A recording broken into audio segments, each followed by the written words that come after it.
بسم اللہ الرحمن الرحیم۔ السلام علیکم ورحمۃ اللہ وبرکاتہ۔ ناظرین، آپ سب دوستوں کو ہمارے چینل میں خوش آمدید۔ آج میں آپ سب دوستوں کے لیے ایک بہت ہی زبردست ویڈیو لے کر حاضر ہوا ہوں۔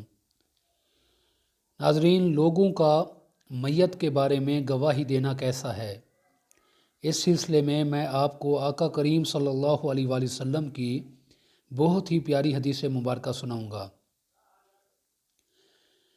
حضرت انس رضی اللہ عنہ سے مروی ہے کہ کچھ لوگ ایک جنازے کے ساتھ صحابہ کرام رضوان اللہ تعالی علیہم اجمعین کے سامنے سے گزرے تو انہوں نے اس میت کی تعریف کی۔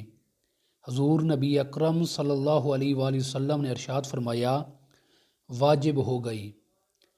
پھر کچھ لوگ دوسرے جنازے کے ساتھ صحابہ کرام رضوان اللہ تعالی علیہم اجمعین کے سامنے سے گزرے تو انہوں نے اس میت کی برائی بیان کی تو حضور نبی اکرم صلی اللہ علیہ وآلہ وسلم نے ارشاد فرمایا، واجب ہو گئی۔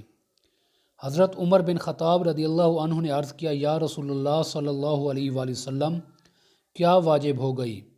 آپ صلی اللہ علیہ وآلہ وسلم نے ارشاد فرمایا، جس شخص کی تم نے تعریف کی ہے تو اس کے لیے جنت واجب ہو گئی، اور جس کی تم نے برائی بیان کی ہے تو اس کے لیے دوزخ واجب ہو گئی۔ تم زمین پر اللہ تعالیٰ کے گواہ ہو۔ یعنی لوگوں کی گواہی اللہ تعالیٰ میت کے بارے میں قبول فرماتا ہے۔ دعا ہے اللہ تبارک و تعالی ہمیں دنیا اور آخرت کی بھلائی عطا فرمائے۔ السلام علیکم ورحمۃ اللہ وبرکاتہ۔